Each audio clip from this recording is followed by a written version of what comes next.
ಏನು ಈಗಷ್ಟೇ ನಮ್ಮ ನಾಯಕರು ಇದರ ಬಗ್ಗೆ ಉದ್ಯೋಗ ಮೇಳದ್ರ ಬಗ್ಗೆ ಹೇಳಿದ್ರು.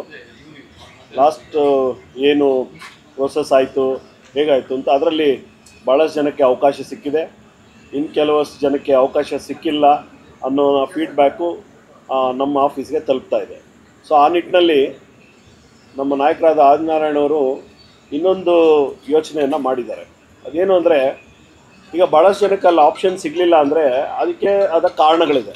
ಅದರಲ್ಲಿ ಸ್ಕಿಲ್ ಬೇಸ್ಡ್ ಅನ್ನೋದು ಕೂಡ ಒಂದು ಕಾರಣ. ಅಂದರೆ ಕೌಶಲ್ಯ ತರಬೇತಿ ಕೆಲವ್ರಿಗೆ ಇಲ್ದಿರೋ ಇರೋದು ಕೂಡ ಒಂದು ಕಾರಣ ಇದೆ. ಆ ಕೌಶಲ್ಯ ತರಬೇತಿ ಅವ್ರು ಪಡೆಯೋಕ್ಕೆ ಕೆಲವ್ರಿಗೆ ಆಗುತ್ತೆ, ಕೆಲವ್ರಿಗೆ ಆಗಲ್ಲ.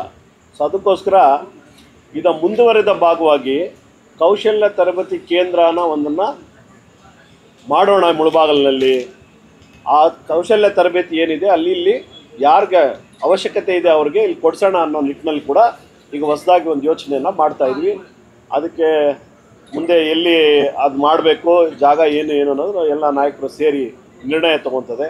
ಸೊ ಸ್ಕಿಲ್ ಅನ್ನೋದು ಭಾಳ ಇಂಪಾರ್ಟೆಂಟ್ ಇರುತ್ತೆ. ಫಾರ್ ಎಕ್ಸಾಂಪಲ್, ಈಗ ಟಾಟಾ ಎಲೆಕ್ಟ್ರಿಕಲ್ಸ್ ಅಂತ ಏನಿದೆ ಅದರಲ್ಲಿ ಬರೀ ಹೆಣ್ಣು ಮಕ್ಕಳನ್ನೇ ತೊಗೊತಾ ಇದ್ದಾರೆ, ಗಂಡು ಮಕ್ಕಳು ಯಾಕೆ ತೊಗೊತಾ ಇಲ್ಲ ಈಗ ಅನ್ನೋದು ದೊಡ್ಡ ಪ್ರಶ್ನೆ ಇದೆ. ಈಗ ಬಂದಿದ್ದ ಏನು ಆಕಾಂಕ್ಷಿಗಳಿದ್ರು ಅವರು ಪದೇ ಪದೇ ಅದನ್ನೇ ಹೇಳ್ತಾಯಿದ್ರು.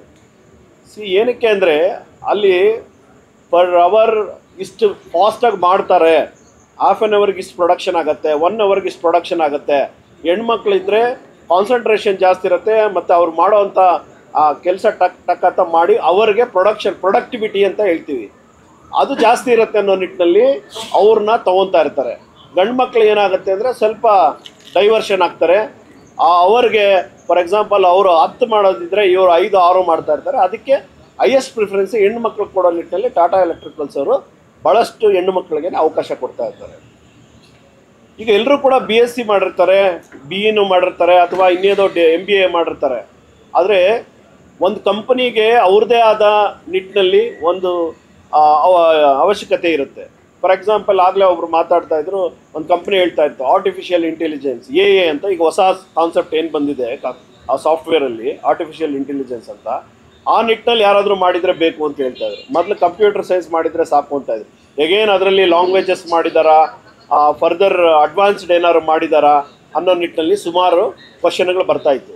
ಸೊ ಇದನ್ನೆಲ್ಲ ಯೋಚನೆ ಮಾಡಿದ್ಮೇಲೆ ನಮ್ಮ ನಾಯಕರಾದ ಆದಿನಾರಾಯಣವರು ಈಗಷ್ಟೇ ಡಿಸ್ಕಷನ್ ಮಾಡಿರೋ ಏನು ಅಂದರೆ, ಸೊ ಓಕೆ, ಇದು ಪ್ರಾಬ್ಲಮ್ ಇದೆ ನಮ್ಮ ರೂರಲ್ ಸೆಕ್ಟರಲ್ಲಿ ಏನಿದೆ, ಇದು ಪ್ರಾಬ್ಲಮ್ ಇದೆ. ಸಾಧ್ಯವಾದಷ್ಟು ಎಲ್ರಿಗೂ ಕೂಡ ಅವರ ಸ್ವಾವಲಂಬಿ ಬದುಕನ್ನ ಕಟ್ಕೋಬೇಕು. ಹಾಗಾದರೆ ಏನು ಮಾಡಬೇಕು ಅನ್ನೋ ನಿಟ್ಟಿನಲ್ಲಿ ಇನ್ನೊಂದು ಹೆಜ್ಜೆನ ಮುಂದೆ ಇಡ್ತಾ ಈಗ ಕೌಶಲ್ಯ ತರಬೇತಿ ಕೇಂದ್ರ ಅನ್ನೋದನ್ನು ನಾವು ಮುಳಬಾಗಿಲಿನಲ್ಲಿ ಓಪನ್ ಮಾಡಿ ಅದ್ರ ಮೂಲಕ ಭಾಳಷ್ಟು ಜನಕ್ಕೆ ತರಬೇತಿಯನ್ನು ಕೊಟ್ಟು ಆಮೇಲೆ ಅದಕ್ಕೆ ಸಂಬಂಧಪಟ್ಟ ಕಂಪನಿಗಳಿಗೆ ಕಳಿಸೋಣ ಅನ್ನೋ ನಿಟ್ಟಿನಲ್ಲಿ ಒಂದು ದೊಡ್ಡ ಯೋಚನೆಯನ್ನು ಮಾಡ್ತಾ ಇದ್ದಾರೆ. ಅದಕ್ಕೆ ನಿಮ್ಮೆಲ್ಲರ ಸಹಕಾರ ಮತ್ತು ನಮ್ಮ ನಾಯಕರ ಸಹಕಾರ ಎಲ್ಲರದ್ದು ಪಡ್ಕೊಂಡು ಮುಂದೆ ಈ ನಿಟ್ಟಿನಲ್ಲಿ ಸಾಗಿ ಎಲ್ರಿಗೂ ಕೂಡ ಒಂದು ಸ್ವಾವಲಂಬನೆ ಜೀವನ ಕಟ್ಕೊಡೋಣ ಅನ್ನೋ ನಿಟ್ಟಿನಲ್ಲಿ ಪ್ರಯತ್ನ ಮಾಡ್ತಾ ಇದ್ದಾರೆ. ಅವ್ರಿಗೆ ಈ ಮೂಲಕ ಧನ್ಯವಾದಗಳು ಹೇಳ್ತಾ ಈ ನನ್ನ ಮಾತನ್ನು ಮುಗಿಸ್ತೀನಿ.